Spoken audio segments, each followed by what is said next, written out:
Once again, the pages of the book contained pictures and words, descriptors for the pictures and the events. This one had a woman clutching a bright light emanating from her chest, whilst reaching to shake hands with a shadowy figure. This picture was labeled The Guarded Bargain. Below it was written a list of details regarding the event itself, including astrological and otherworldly events that line up with this specific event. I sighed for a moment, wondering what else was in that silly book. Sylvia, I don't understand why you're so upset. I mean, after all, it's my pattern, not yours, I said, raising an eyebrow in confusion. Sylvia reached out rapidly, grabbing my jacket, pulling me in and shaking me. You don't understand, you little buffoon. The dealer's pattern doesn't just affect the dealer. It affects everything around him. Those pulled in by the power of the dealer's sign, swayed to his side, that enter his story, become a fixed part of that story. What's done is done. I can no longer exit your little tale. And the madness that befalls the dealer befalls those that surround the dealer as well. All of your little friends and contacts, your business associates, your deals. Everyone is affected by it. Even if I wanted to stop dealing with you, the forces of the universe would conspire to set it otherwise. I would be placed in some sort of precarious position in which the only actual beneficial choice I can make is to side with you, or one of a million other nonsensically specific situations. Terrible things can happen to those who associate with one of the prime patterns in the universe, the 7 legendaries. They are like spiders' webs. Once you are caught in one, you are caught in it. No, there has to be a way. There has to be a way out of this, she said, still gripping firmly onto my suit. The jacket was going to be wrinkled after this. Her vice on it was unshakable. I could see her eyes darting back and forth, coming up with any number of plans to try to weasel her way out of being associated with me. Was it really that dangerous?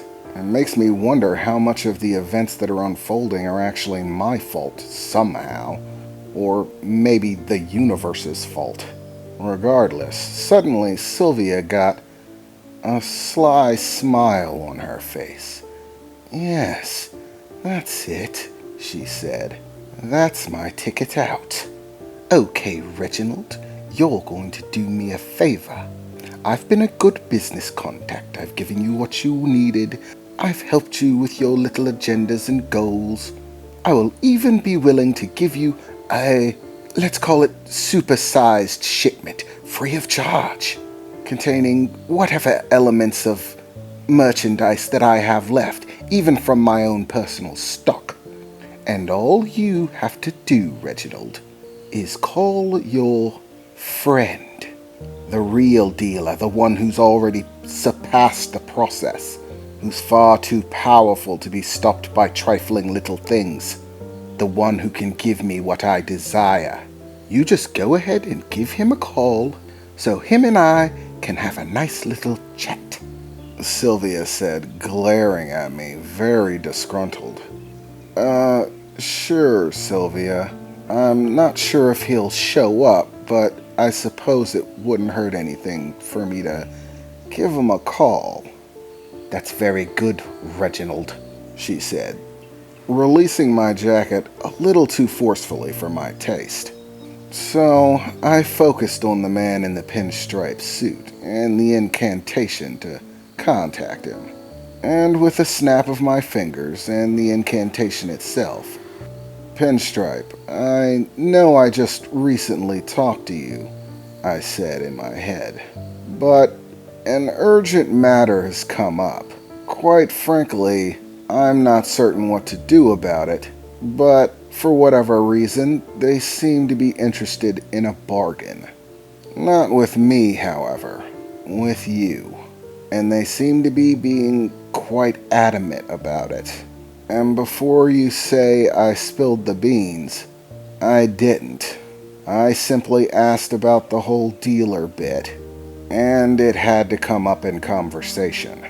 Quite frankly, I'm a little concerned about it. If you could pop in, I suppose I'd appreciate it, I said, crossing fingers in my head.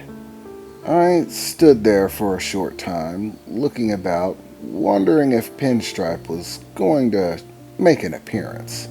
But after about a minute or so, with neither a response nor an appearance, Sylvia began to grow even more agitated, I suppose you could call it.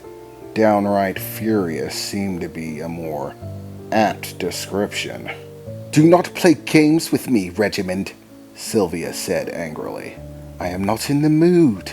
You're the one who got me into this, and you are going to call your little friend and have him get me out of it. Or we can do this the only other way that I could possibly get out of this little deal. This situation I'm now stuck in," she said, with a beckoning of her fingers. Once again, just as the book before it, that long staff that I had seen before, with a crystal ball affixed within it, appeared in the mid-air, floating beside her. She quickly grabbed it, giving it a whirl. I could see magical energy beginning to surge through it and around her. And then she pointed it directly at me, the end of the staff inches away from my face, and a powerful violet aura of magical energy encompassed her entire form, bleeding even off of the staff.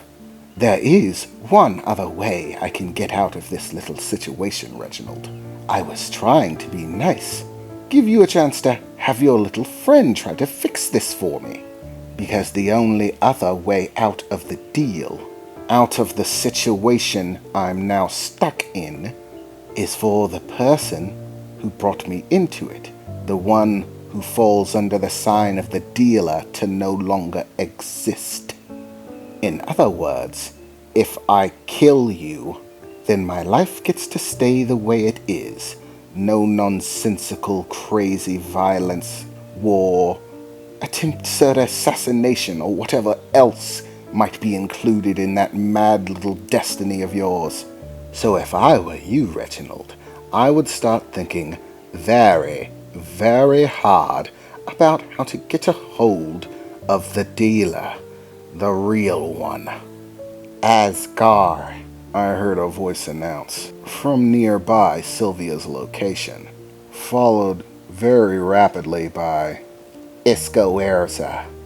And as I look about, looking to the left and right of Sylvia, there, standing spells ready, Alice with a purple blade, seeming more intense than ever, and Eliza with a very angry little green bullet floating beside her.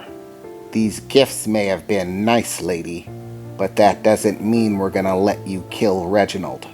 We'll fight you and that shadowy little dog. So if I were you, I'd back off," Eliza said. "My Reginald is off limits," Alice added, holding her purple blade aloft, extended from the short dagger that she had received.